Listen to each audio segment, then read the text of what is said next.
So from what you've read in the book, can you tell me what is the concept of a true voice? What's your understanding of this? My understanding, during our life we accumulate an image of ourselves. It is like a mask that we wore on our faces, and sadly most of the time, I believe, we start to think that this mask is me, that this mask is we, this mask. And we lost this connection with this spontaneous energy of creativity from within. And this is the case why our playing is full of anxiety, full of fight with our teachers, with ourselves. And we need to bring back what we lost, this spontaneous creativity like we probably had in childhood. But maybe this not only about this child state. It's like a feeling that you do something out of your heart. This is the true voice. Improvised, in improvised manner. Mm-hmm. Well said, well said. I liked it very much. Let's talk about more. I mean, also the only thing I could probably add is that, as I described it as a false voice, why it's full of anxiety and uneasiness is because most of the time we construct this mask, this mask, this false voice, out of compulsive tension in the mind and body. When our teachers try to correct us, but without clear instructions, and we try our best to please our teacher. I'm trying my best. I hope I'm doing my best. I hope I'm playing musically and technically enough, or I hope I will please my teacher. I hope my teacher likes it. Oh my God, I'm so afraid to make a mistake. So it's a combination of fear and pleasing kind of energy. If we play out of false voice, we probably even not being aware, we start to damage ourselves. When we do something out of false voice, we accumulate negative energy. Practice, and sometimes we have to practice 8 hours a day. Whether you're aware of it or not, you keep repeating the same patterns of your trauma, of your issues, of your frustration, of your anxiety, of your disappointment. It's the same, and you put that energy into what you play. And we know what happened to me for 7 years for Coherent Estonia. That's a good manifestation of this. But you need to change that energy, and it looks like this white noise, You have to be very aware what kind of white noise you have when you intonate. When I was playing with a false voice, I was constantly haunted by a very prominent feeling that I'm not in the right place. Something profound is missing in my playing. This profound dissatisfaction and kind of frustration, very deep, like in the back of my being. There was also always there, that I'm not playing at my full potential, that I'm not playing how I'm supposed to play. So that's another sign of, if you feel like that, it also could be a sign that you have not found your true voice. So when we play, eventually there is image of the piece that we want to express and convey through music. But there is also our own voice as a narrative of the story that tells about music. So basically there are two things will be present in our playing. So what we want to achieve is that the story could be very, very beautiful, but if you are telling the story with a false voice, imagine, like, I don't know, listening to this audiobooks, right? When a computer is reading it.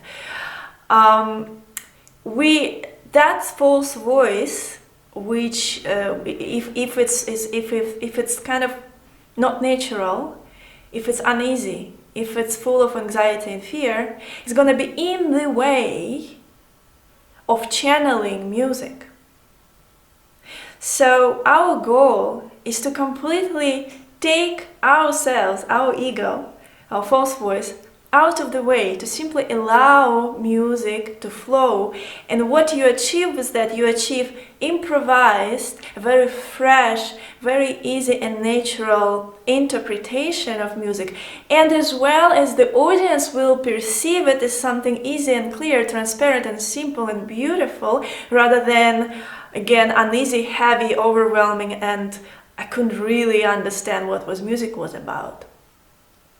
So eventually we want to erase this habit of starting playing with this default habitual tension in our mind and replace it with a feeling of, well, let's see what's gonna come through.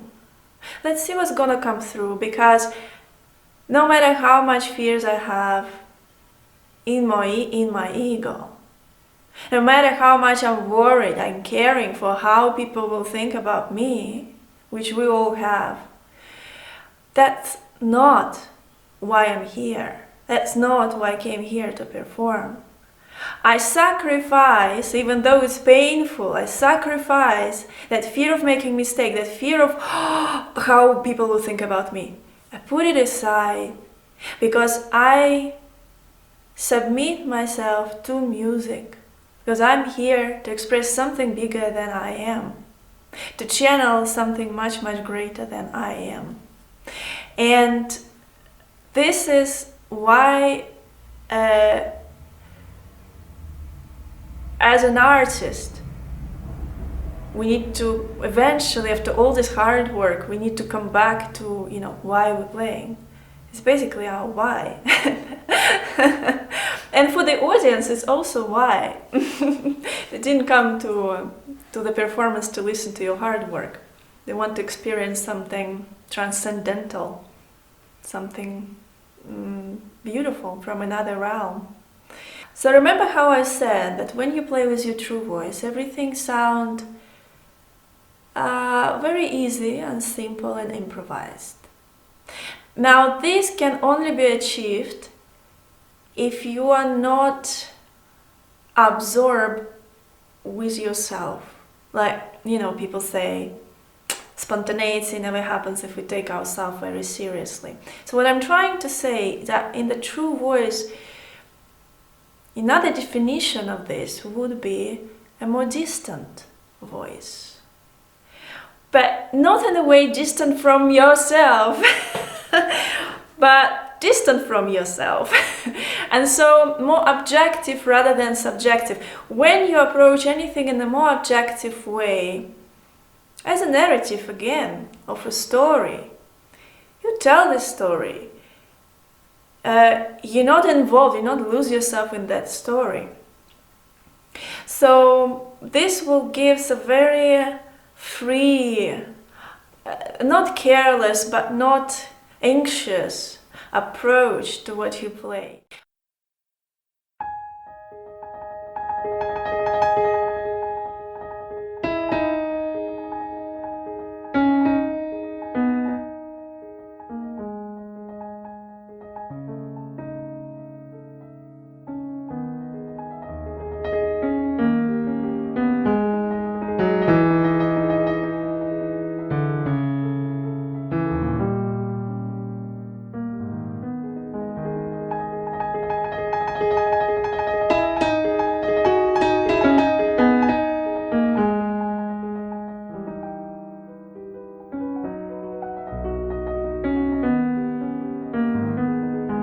And so in meditation, most of the time, we need to kind of step back out of ourselves and start observing what's going on in our feelings, physical, mental, emotional. And so when you eventually, in the beginning, it could be you're still observing it from your own perspective, from me, from Emma, or from further. But then at some point you reach this state where you're actually able to kind of separate yourself from your mind. I don't know how to explain. It's just you switch to just this very. It's like you observing yourself, or you out of your normal self. And because ourselves usually we're glued to our mask, so when we, instead of trying to separate ourselves with this false mask, we just jump out of ourselves completely. And we just look at everything. And in our approach in playing, we just there, looking at things. But at the same time, when we include all of this in the all complex ideas, in the all elements of music, this gives a very expressive approach in playing. So it's not like you're starting playing detached and just observing what you're doing, but this is initial state. It's almost like with a Google map, you can actually. So what I want basically is that in your sensation, when you're about to play, you're not standing on the ground. You actually zoom out to the point of where you can see the whole planet. It's this distance of perception. That's what I call the true voice. It's this distance of, I'm not there anymore, I'm not that human on the planet anymore. Yeah. I even can add that this is like you and the audience are in the one single narrative, one single sujet for your role, and you together in that narrative. Mm-hmm. The narrator is something up. This narrator, and we live in this narrative together. Also, I forgot to mention my teacher, Valtigran Nersisyan, when I was sitting in his classes, he used to tell it to other students as well as to me. What he was saying exactly, I don't remember, but he was saying, you're playing with too much of yourself. You're playing with too much of yourself. And he was encouraging us to find a state. He was saying, it's not you who's playing. Play that like it's not you who's playing. And try to achieve that state. It's not you who's playing. Get out of yourself. And it will feel very easy and very, very free and calm. We want to erase any anxiety that unfortunately is glued to us. So get out of yourself. It's not you who is playing. Let's see what's gonna come through. You are there only as a channel. Not as a human being with all your experiences, with all your frustrations, with all your anxiety, with all your fears. Yeah, you channel it. You let it be through yourself, but you are not involved into it. You're rather observing how this energy going through you. You are the channel. That's all what you are. To direct. And that's what meditation teaches you to develop. Then every pain that you have is not suffering, it's just a sensation that you're observing. When you're playing with your character in a video game, when the character is injured, you're not suffering, you're just like, well, okay, he's injured and I can see blood and whatever. Maybe if you had more sensations, maybe with Google Glasses and in 100 years you will even experience that pain. But again, you experience it because that character has that pain, not you, So, you understand.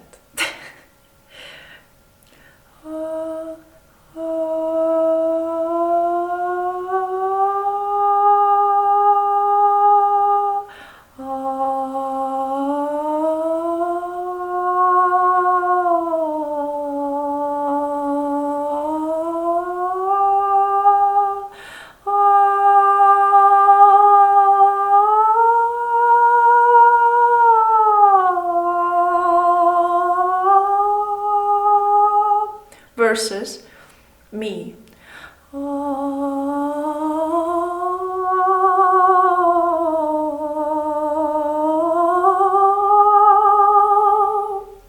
And again, not to be confused, when you're going to apply, this is just a filter, this is just this detached third perception singing person. It's just the initial give a perspective that you look at everything. Again, this is such a good analogy when you're looking at the map from the bird side. It still has all the trees and all the paths and all the lakes and little houses and villages and the map of phrasing and the colors of sound imagination and connections of intonation through rivers, but you are looking at it from above. And so eventually when you apply that higher perspective state of mind to everything that you're going to express, you will just make everything shine. Everything will be very, very expressive and free.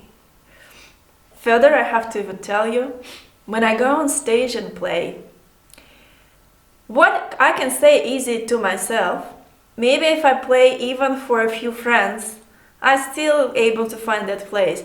But when we go on stage, oh my God, the ego is just screaming how all of those hundreds of people, what they think about us. What if I'm gonna...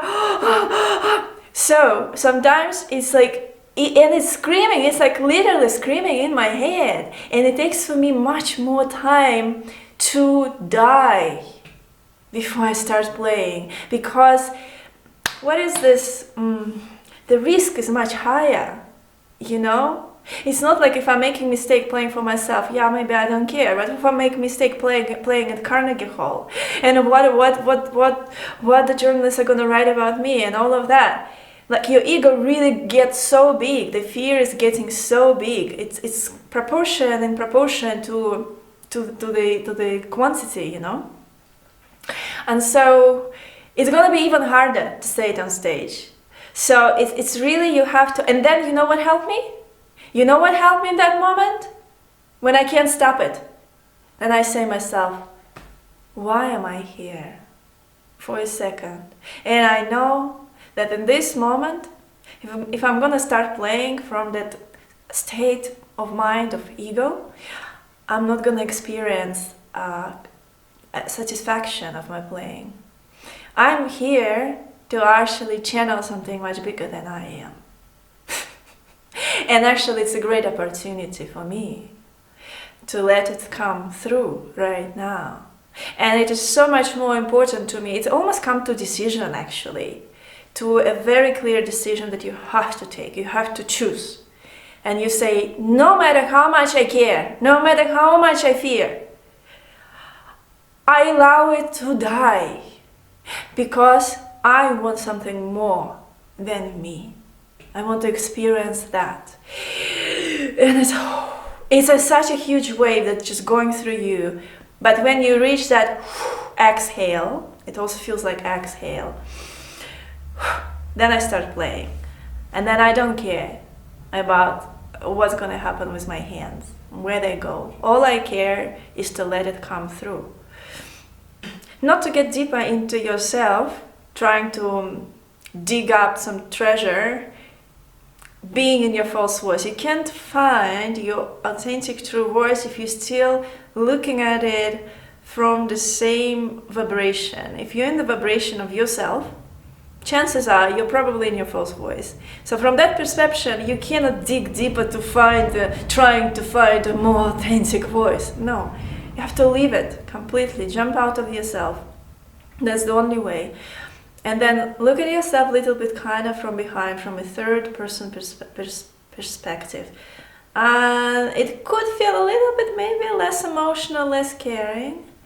But again, as we remember, it's just a filter. We're going to apply it to everything and all the expressions that we have in music, so it will be expressive.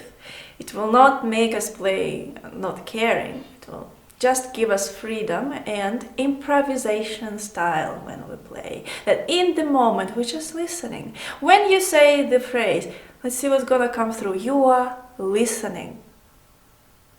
That's what we want to achieve. We are not talking. We are listening what's going to come through. So when you're going to play, I don't know, in the past, were you told by your teachers, listen yourself from outside? I had no idea what that means. But right now I just felt maybe that's what they mean. Or maybe not. I don't really care. But you have to listen to, maybe not yourself from outside, but you have to listen to outside. You have to listen to what is coming through. And you are there to just follow that. And this creates a sense of improvisation in the moment. Where do I want to go? How much vibrato I'm going to give right now? Do I maybe want to play this phrase a little bit more? Or this motif a little bit more dissolved? Or this a little bit more spontaneous and faster? Or this one a little bit more dying and slower? And so this is where your interpretation will come from that place of listening what's coming through you. What are the actual clear exercises we can do to start developing this and then also introducing it to the whole system of playing? The exercises to develop a sense of true voice, they come basically in 3 parts. One is I suggest to listen to a series of meditations to find the sensation. Second is playing this certain repertoire. I made this small book as slow as 1 note in 3 seconds, focusing only on expressing this new sensation through intonation and weight, meaning no sound imagination, no musicality, no hand motion even. But without any dynamics, without any rhythm, all we know is just there are notes like stars in the sky. And we try to connect them with the sensation through intonation and weight. So in the 3rd step, yes, we gradually applying this new sensation into the whole system of playing and starting switching on gradually rhythm and sound imagination and hand motion and even other markings like articulations and phrasing. Shouldn't take more than a week really to develop this at some level, this new sensation. Let's start with just a phrase, and let's say a phrase. Let's see what's gonna come through. Let's see what's gonna come through. And I want you to say again, so I don't want you to say it, let's see what's gonna come through, putting all your worries and anxiety and fear into it. I want you to just let go, step aside and say, I'm not in the way. Let's see what's gonna come through. Let's see what's going on come through. Oh my God, no.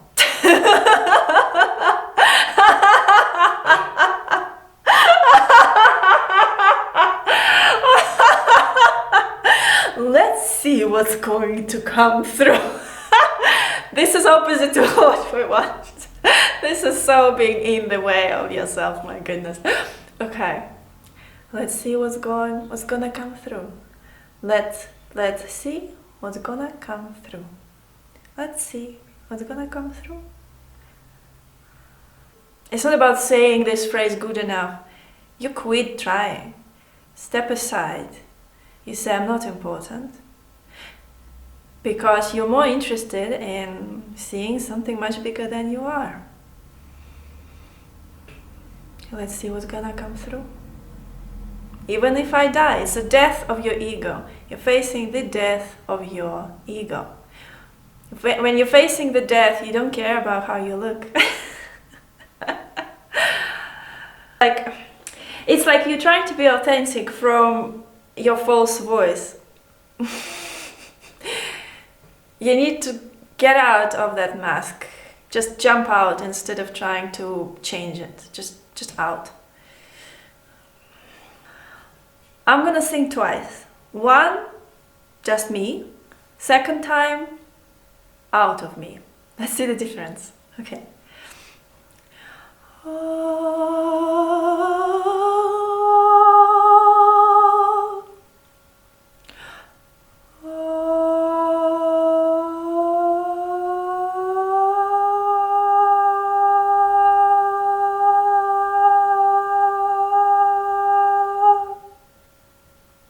See the difference? The second time, your voice was on the back of my head. You just like was in my brain. That's what I mean, and that's where I'm coming from. It's like I'm singing out of myself, and I have this feeling of detachment. I constantly just feel I'm behind myself. Let's try right now the second exercise. When you're just playing the notes with any finger you want, as slow as at least one note in 3 seconds. And again, even in your pose, in your position, just relax, sit in a very easy way as well. You don't exist. Before we were talking about that our hands don't exist. Now we're going with a more bigger perspective. You don't exist. I'm not feeling that this term that I am not exist is for me well, because I am. I feel that I exist, but maybe I don't have a responsibility of what has happened. Just can watch, sit back and watch. Exactly. Yes. You. It's also another good thing. You take away all responsibility from your playing.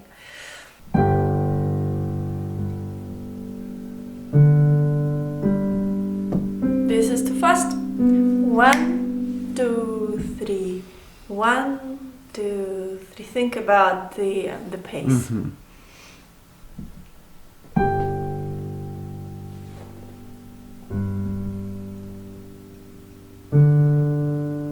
And think also that there is a whole world. There's a big portal between the notes. Each interval is a huge world.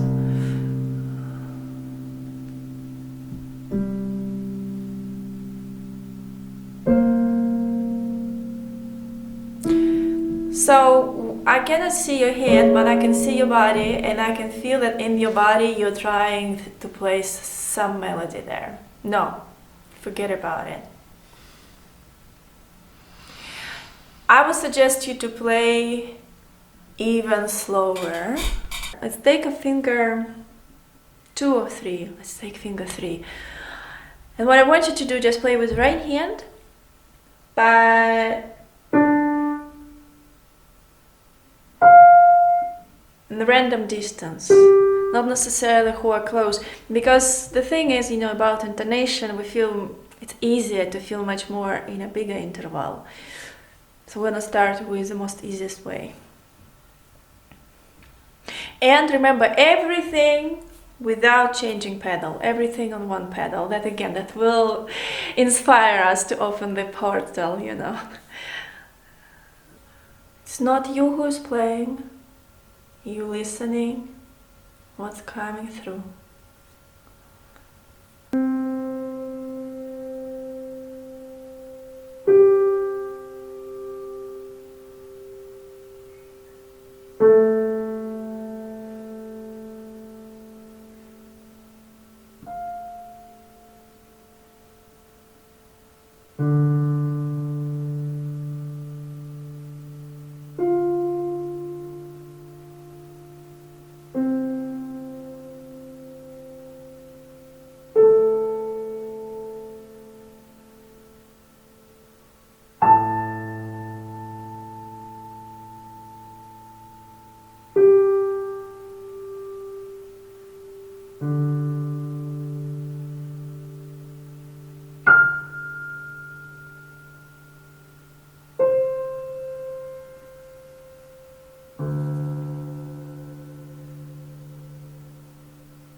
let's do that. I think it's much even easier to disconnect if you just play any note, but obviously to whichever note I felt in the moment to go, I actually intonated.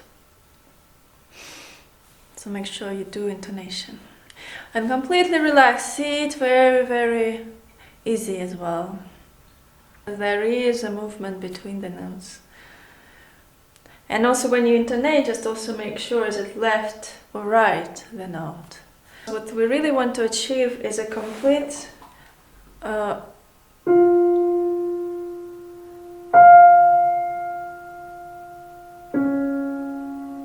initially